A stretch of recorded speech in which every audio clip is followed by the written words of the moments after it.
The Northwestern Wildcats know this stadium well. Played in the Big Ten championship game a year ago. Had Ohio State down in the third quarter before the Buckeyes rallied to win it. Wildcats will look to get back for the third time in 4 years to the championship game this season. And here is the schedule that faces them. They open with one of the teams that beat them last year in Michigan State. We've got them against Indiana State on the Big Ten Network in week 2. You see the rest of the schedule along the way, culminating with that battle for the hats against Illinois on November the 27th. Great to have you back with us here. Dave Revson joined now by Brandon Joseph, sophomore safety for Northwestern, Sam Gerak, offensive lineman, as well as running back Cam Porter. Guys, really good to have you with us. Let's talk first about where we are. Back here in Indy, the Big Ten championship game. It has to be a little bit of a mixed emotion for you guys. You had a fantastic performance. Again, it was a game that was in doubt until the very end, but came up a bit short. What goes through your mind, Cam, when you walk into this stadium? Pulling into the stadium, like you said, it was a little bad taste in my mouth because of how we left it. But, I mean, it's always good to be back here, and it's always a goal at the end of the season. So, how about for you guys, Sam? I think we feel a little comfortable here, being back a couple years in a row. Really hoping we can make it as a team back here again. Brandon? It's great, man. We didn't win last year, but to be in a stadium like this, it's a blessing. It's an opportunity that not a lot of people can get, and I'm not going to take it for granted. I love being back here in Lucas Oil. What was the biggest highlight for you guys last year? I mean, I think most people who are watching know this was a really memorable season in Northwestern annals. You finished in the top 10 in the nation, first time that had happened since Pat Fitzgerald was a player. You won a bowl game, again, got to play in the conference championship game. If you could put your finger on one highlight, what would it be, Brandon? Honestly, one of the main highlights for me was beating Wisconsin, because that was that fifth game. That was that fifth win. We started the season 5-0. That's something we haven't done in a long time at Northwestern. So getting that fifth win over Wisconsin was a big one. It really set the standard for what we want this season to be. Sam? Personally, I think it was that first drive against Ohio State in the Big Ten championship.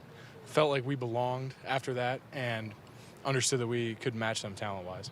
How about for you, Cam? Again, personally for me, Ohio State game, I mean, even though we came up short, to me it honestly just made me realize that we can play with anybody in the country, and it gave me motivation coming into this year. So.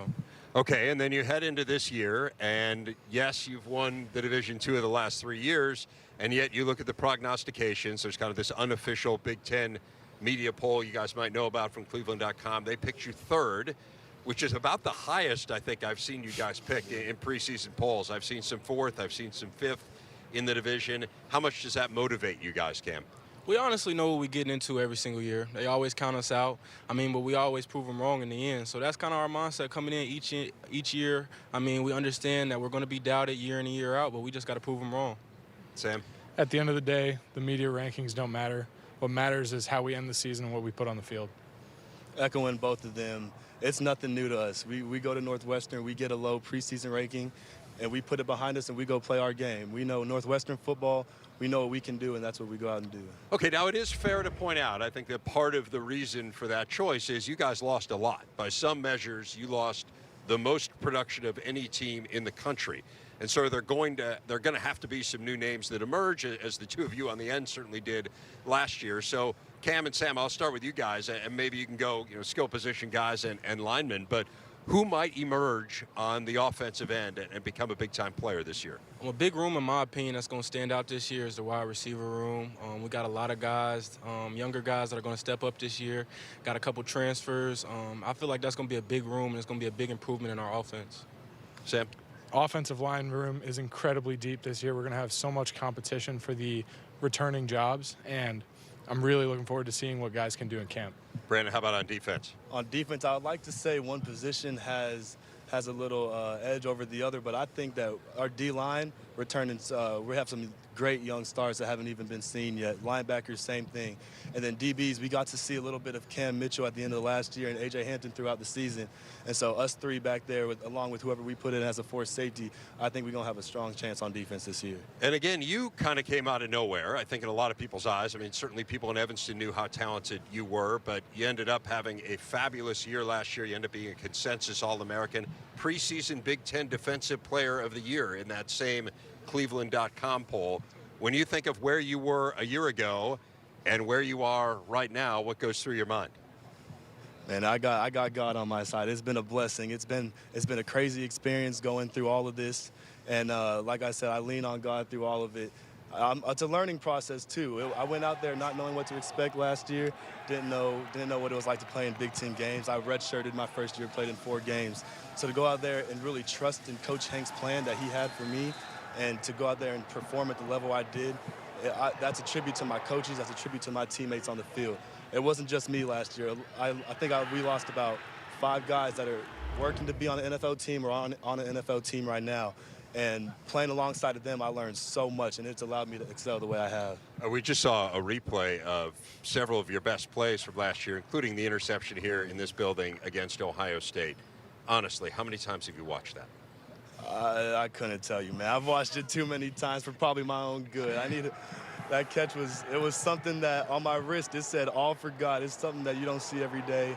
It was a blessing, but it's something that I expect from myself. I'm not over here practicing one-hand catches all the time, but I knew I have hands, and it's something that I just thought I could do. Cam and Sam, what do you think when you see that play? Dude is insane. I mean, he makes plays like that all the time in practice, so we weren't really that surprised. But yeah, I mean, he's a player. From the moment he stepped on campus, we knew he was an extraordinarily talented guy, and just keeps showing it on Saturdays. Well, Cam, you showed off your talent last year, too, and really emerged at the end of the year as the lead back. Some players actually ended up transferring out. I think that you had probably passed in terms of the depth chart.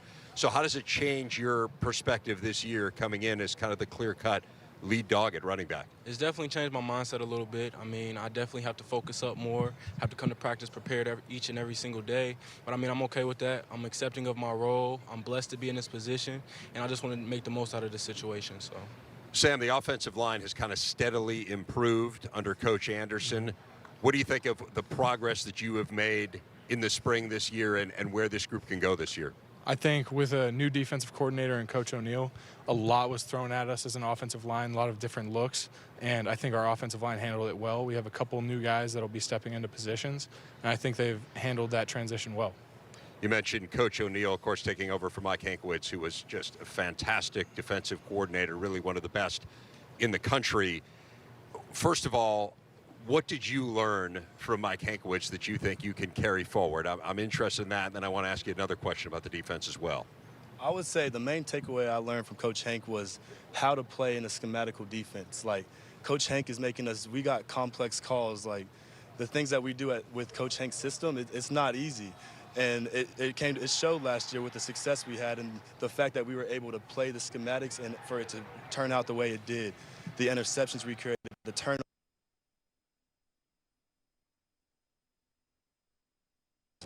You guys ended up leading the nation in pass efficiency defense and one of the toughest teams to move the ball on in the country. So tell us about Jim O'Neill, who steps in now.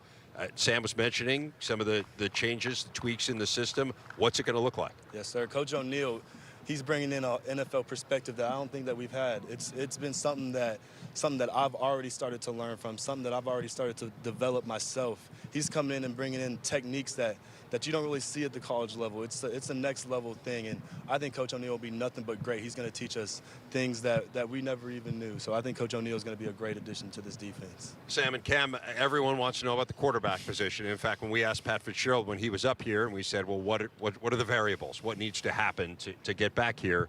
He just said quarterback play, that it really is that simple, and that if you look at the team 2 years ago, you didn't really have it, and then the last year you did have it, and 3 years ago had it as well, and that explains getting to the Big Ten championship game, or frankly, the year you didn't have it, finishing last place in the division. So that is a long preamble. People want to know. Tell us about Ryan Hilinski. Tell us about Hunter Johnson. Tell us about Andrew Marty. How's that group coming along? Man, it's a bunch of talented guys competing each and every day. I mean, they all bring something a little different and unique to the table. But, I mean, it's going to be an interesting camp because they're going to battle it out and they're going to compete to the end. I think people know what Andrew Marty and Hunter Johnson are all about. So the unknown is Ryan Hilinski. So everyone brings something different. What does he bring? To me, he has great arm talent. He can make every throw. He has the talent. He has the skill level. He's a smart guy. I mean, he came in mid-spring and learned the whole offense. So that's something that sticks out to me personally. Sam? I agree with what Cam said. I think one of the best things that Ryan does is he gets the ball out of his hands quickly. He knows what his outlets are. He knows what he needs to do on the field. And I think the other two guys that are in competition are extremely talented as well. We were looking at the schedule a few moments ago, and we saw, and I mentioned it, you guys open against Michigan State, one of the two teams that beat you last year. How big a motivator is it to have that game and have that opportunity right off the bat to avenge one of those defeats? Yes, sir. It's a huge one. Like you said, it was one of our only losses in the regular season last year. So for them to be an opener, it's a big game for us. But just like any other Big Ten team, they're a great team. Like, they're a team that we're going to have to go trust in the game plan, go do what we know what we can do, and perform. But, yeah, Michigan State, that's going to be a great game to open up with. The other really interesting moment on the schedule is the Wrigley Field game against Purdue. Now, I don't know how much of the history you guys know, but you realize this has been done before, and on the day before, they determined that the entire game had to be played in one direction. Do you guys know about that? No. It was all played toward one end zone because the field was too short. Yeah. They figured out the night before the game. Now, I know that has subsequently been rectified. That's not going to be an issue this year. But what does it mean to play somewhere like that, Sam? For anybody that lives in Chicago, been to Chicago, Wrigley is that place. It's the place you visit. So much historical significance to it. It's an honor to be playing there this year. Cam? Oh, I'm very excited to play in that game. You know, they had a city behind us. It's going to be awesome. It's going to be fun. It's going to be a great game. Well, guys, really looking forward to watching you guys this season and very much appreciate the opportunity to visit with you. Best of luck. Yes, Thank you. Appreciate you.